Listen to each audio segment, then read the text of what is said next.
Right. Oh. Are you okay? Right. So the Gemara said yesterday that there's a that the reason why Kalkala works, the reason why a basket works, is because you have the option, even if it's higher than 10 tefachim, you have the option to tilt it. So the Gemara says, do we always say that when you've got the option to sort it out, that's good enough? That was the last thing. Remember that? The Gemara says that, do we say the fact that you can rely on the fact that you could have done something, that's good enough? It says what Eisvein, a person intended to spend the Shabbos in Rishus Rabbi.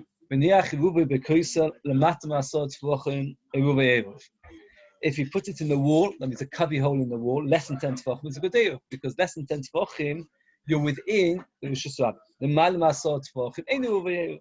That's not an Eruv. Got pictures of it. Let's show it at least. Right here. Spend the Shabbos in Rishus Rabbi, and he's got these two cubby holes. One's below 10 tefachim, 10 tefachim, and it's okay. So one's below, one's above. If he intended to spend the Shabbos at the top of a bird's nest, right? Then again, if he intends to be, you've got it there. If he wants to be 110 tefachim and the shelf is 110 tefachim because he's in the same place as the shelf is. Because he's below 10 tefachim and the Eruv is above. That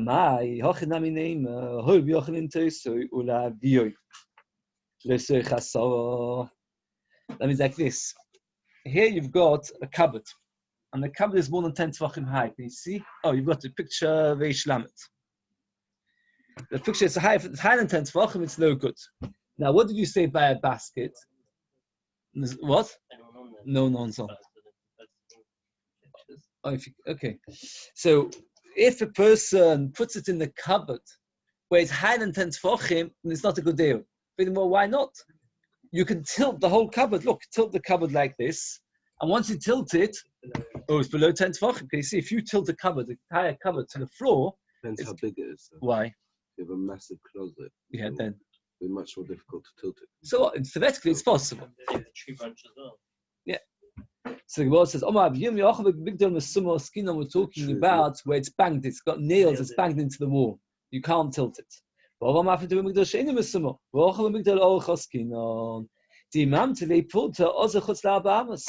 That if you tilt it, look at the picture of Islam's base. If you tilt it, the cupboard is so high, I thought you might come onto that swell. That's what I wanted to hear what you had to say. If the cupboard's very high and it's on the top shelf, and then you tilt it, where is it going to land by the time you finish tilting it? 4 amos away, and therefore it's no good. So they said if it's half a dozen. No, because it's more than 4 amos, and if it's more than 4 amos, no, it's completely no, because there you've got the bread itself, not the cupboard. The bread itself will end up being more than 4 amos away. Is it not bottled to the cupboard? No, it's not bottled to the cupboard. What? Yeah, it's only at the top of the cupboard. Yeah, that's right. It's only at the top of the cupboard. Yeah. They show you on the picture, if you look, that you've got the bread high, and then you tilt it, and then the 4 amos gets to below to where you tilt it. Okay. For the Gemara, this is picture Reish Lamed Dalet. Reish Lamed Vav. For the Gemara, Echdam. If you've got a rope and a window between the cupboard and the wall, that means like this. The problem was that you were more than that. The bread was out of your rishus. You were intending to spend the Shabbos in the cupboard. That's the last thing we had. But you wanted to be beroish hamigdal, and you wanted to be lemata masot tefachim.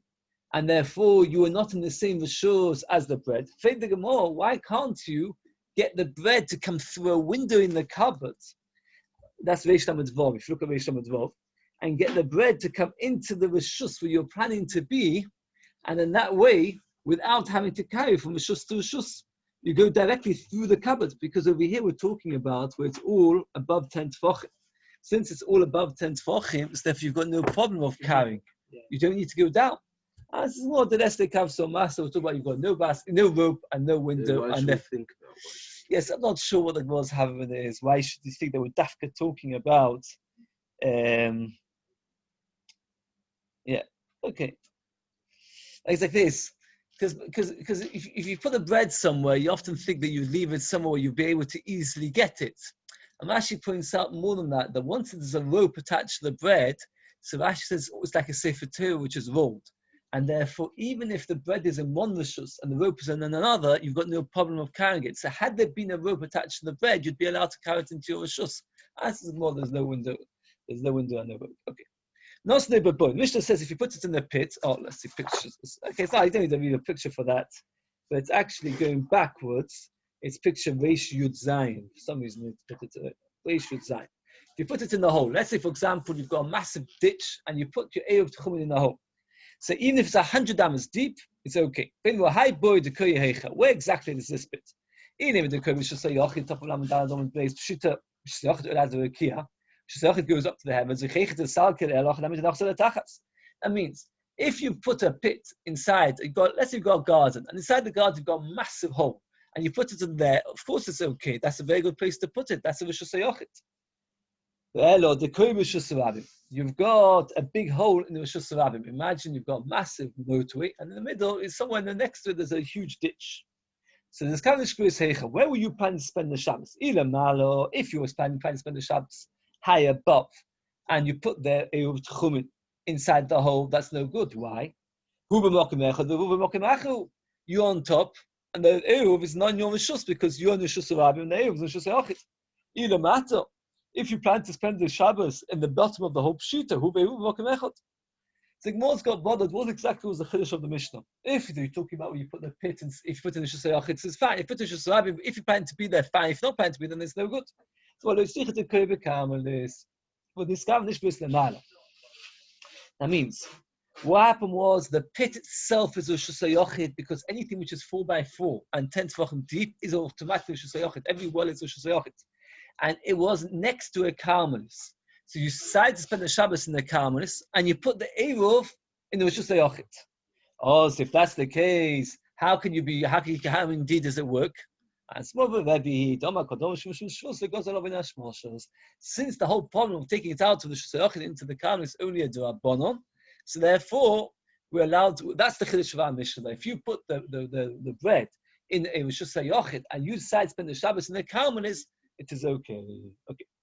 Says the Mishnah Vayta, if you put it at the top of a very thin stick, like a reed, or a kundus or a pole, with manshu tolush for notes, if the reed had once been plucked from the ground, that means it's not growing, and then you stuck it back in, I feel the more explain all of this. Tolush for notes end.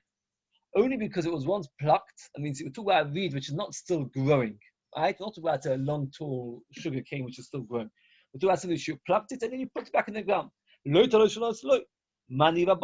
Why? What's the svor that if it's still growing, it's no good? It's connected to the ground. Because since if it's still connected to the ground, taking it off the tree, take it off this reed would be issa d'Rabbanan of which would be using a reed. The last Mishnah, which talked about bring more than 10 tefachim and less than 10 tefachim, the Maskanos Hasugya was that we're doing with Shittas Rebbe, and we're talking about where there's no problem of taking, because if it's not Rebbe, then even if it's lower than 10 tefachim, you shouldn't be able to take it off the tree. The whole nafkimina there, we said, if it's 110 tefachim, you can't take it off the tree. Lower than 10 tefachim, you can't take it off the tree. If it's not according to the Chachamim that you're not allowed to take anything off the tree on Shabbos, it makes a difference for 110 tefachim. So the ratio was going according to Rebbe that says that we don't care about the fact that we stick it off the tree, and the Sefer is the Chachamim. Reish Rebbe Sefer Amalei Kvar Amalei Rami Ba'Chama Chista V'Shonilei Reish Rebbe V'Sefer Abanon. That it is everybody that indeed already came to this conclusion that the last Mishnah is Rebbe and this Mishnah is Abanon. There's a difference between a tree and a reed. By a tree, we're not gozer. Why? Because it's only Rabbanon that you might come to take it off. By a reed, we're more gozer. Because many times when you've got a reed which you've never plucked before, you are chayshish that you want to cut it down to size. So therefore, if you never cut it off, if you never plucked it, and you haven't yet replanted it, we don't allow you because you might come to cut it down to size, and therefore you're not allowed to use it. It says, well, a huge group came to Nardo. Nachman was concerned that Shabbos afternoon when I find nowhere to give a Shabbos drasha, he had a big turnout. So therefore, go walk around the swamp, which has got full of vegetation, and stamp down on it, and in that way we will be able to sit there on Shabbos afternoon and learn. And then we'll go and sit on it.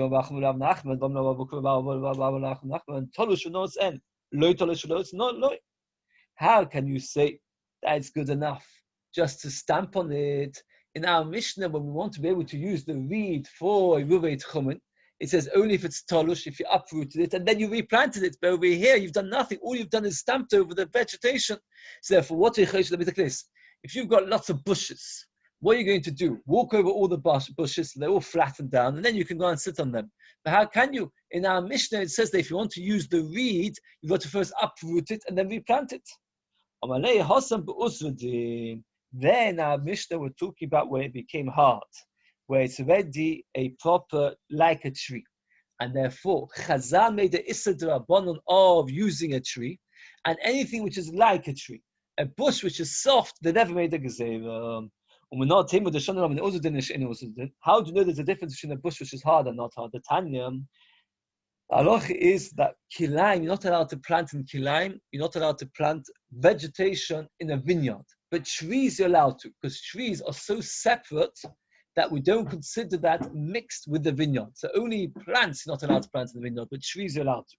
And it says the Brisa, Hakonin reeds, V'atodin, the otter tree, V'ahigin, a kind of thorn bush, Minilon he, the kind of tree, V'enon kilaim beker, so if you don't have to worry about kilaim, V'tanya edoch, Hakonin reeds, V'akidon, V'uvenin, Minelkin, Vein kilaim beker. State before us what Brisa says that reeds is kilaim, and what Brisa says it's not kilaim. So therefore, a reed which has become hard looks like a tree, and therefore the Gabi Shabbos the made Gezerah that you're not allowed to use it. The Gabi Kilaim is no problem. A reed which is not hard, which is soft. So therefore, for example, if your hat falls off onto a plant, a bush which is a soft bush on the floor, would you be allowed to take it off? Yeah. Yes, you would be allowed. And that's how we pass it. Says the Gemara, Derech Agav, you mentioned that kiddo is a vegetation. And therefore, it's no problem. It's a problem of kilaim. Kiddo min yerku, but then ema kivin pagam again kivdo levon p'teishu yerk b'inam. That pagam is a kind of vegetation, it's a vegetable, and kiddo levono is a kind of tree. How can you say kiddo is not a tree? Here we see that kiddo is a tree. Kiddo lechud, kiddo levono lechud. There's two kinds. There's kiddo is a plant. Kiddo levono is a tree. Okay, I don't give the examples. I noticed even also. And Nasco don't translate a lot of it.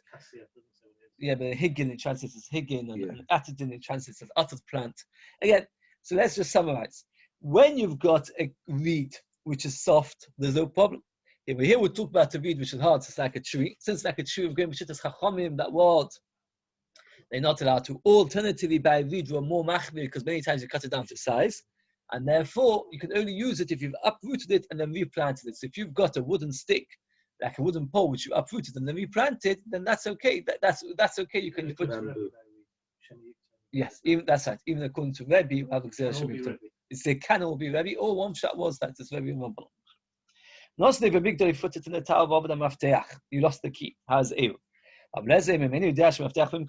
If you don't know what the key is, then it's not. Then what? Then it's not an Eiruvin. How can you possibly access the Eiruvin? It's locked. And so how can you rely on the Eiruvin? The Mishnah says, if you lost the key, how are you never going to get hold of that Eiruvin? You can't access it. Moses says, we're talking about made out of bricks, which is easy to knock down. As the Gemara will explain later, we'll talk about when it's not cemented. So therefore, it's just a matter of dismantling it, which even allowed to break it down. It's now a house, he filled it up with fruit. And you blocked it up, and it broke open on Shabbos. You have to just help yourself Why we're not chayshish for muktzah? Why not chayshish for muktzah? Because we're going b'shittas that it is in fact from Shimon that even though Eiruvin Hashmoshes was impossible to get hold of, you knew. Oh, so shouldn't we say we're talking about a kind of a house where you knew there's a chance it might break on Shabbos. So therefore, even if Shimon holds, therefore, there's no problem on muktzah. Even allowed to break it open and take it. Why? That means a flimsy building, according to Rameir, you're allowed to break open on Yom Tov to help yourself to fruit. So therefore, what? Oh, we'll see. So therefore, since you're allowed to break it open, so therefore over here we're talking about you put the Eruv in a kind of building which is easy to break open. That when did he say it is only by bricks that have no cement? Bavir Delivni literally translation is air bricks, meaning bricks that are only placed with air, without any cement to strengthen them. And for the more Bavir Delivni, you have to make a kim to the Amishas talking about bricks, and when there's no cement, and therefore it's so easy to knock down, the Rameh holds you out to knock it down to get hold of fruit. On Yom Tov, no matter nefesh, cooking for anything to get hold of food. So may allow you to break down a building to get into the food. But over here it's Shabbos, and Shabbos will never matter nefesh. And for the more Yom Tov, you have to make a kim to the Amishas about Yom Tov. So we've got three kim to talk about bricks, not wood, without cement, and we'll talk about Yom Tov. The more than I haven't understood, the logic of our blessings is like this: that if it's in the city, the answer is you're allowed to carry within the city because we're going b'shittas from Shimon. If you remember, Shimon once said that if anything from a chotzer to a gag, from a gag to a kalfa, if you're allowed to carry, because none of the only issa is to carry from a chotzer to a chotzer. So therefore, in a city, you'll always have a way to get the key back. If you lose it in the field, you won't be able to get the key back. Now, if we're talking about Yom Tov, you can always carry it. So what's the logic of Rabbi Lezer that makes a difference in the city? Elamai Rabbi Lezer was obviously talking about Shabbos. We be Yom Tov, Mali Sada. Let's just get to the...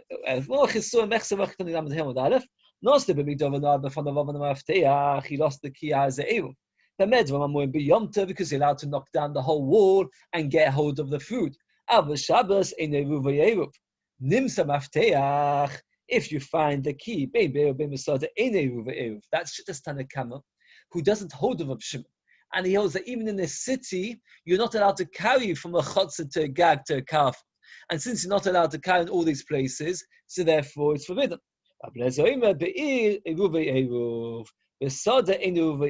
Why? And he explains.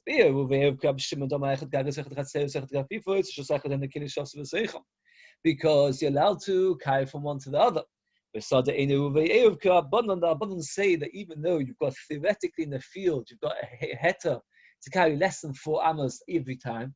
So therefore, maybe you would say that even if I lose it in the field, it should be okay. Says, well, no, that's also no good because that we not make they should carry less than 4 amos every time, like the Rabbanon, not like Rebbe. Again, the Gemara over here says if you've lost you put the Eruv Tchumen in a cupboard, you've lost the key. So if we're talking about a case where it's easily accessible in the sense that you can knock it down because it's only made out of bricks without cement, it is mutter. Furthermore, that's only on Yom Tov, not on Shabbos. More says indeed the whole heter will only be on Yom Tov. Furthermore, so what's the machlekes of Lezer regarding field? He says, no, you're right. You have to change the Mishnah. The Mishnah had 2 completely different stories. One story is regarding Yom Tov, where you're allowed to knock it down, and therefore it's okay according to everybody. Then the next story is about Shabbos, where you're not allowed to knock it down, and then according to Rabbi Lezer, holds Reb Shimon, since you're allowed to carry from place to place within the city, so as long as it's within the city confines, you're okay. According to Chachamim, it's not okay. In the field, it's not okay according to everybody. Why is it not okay according to everybody? Or you could carry it less than 4 amos every time. The answer is we pass like the Rabbanon that it is that less than 4 amos you can't rely on. According to Rebbe, even if it wasn't a field, it'd be okay. Yes. Right. Okay. Very good. Okay, it was a short daf and quite straightforward. I know it's a bit short. Okay.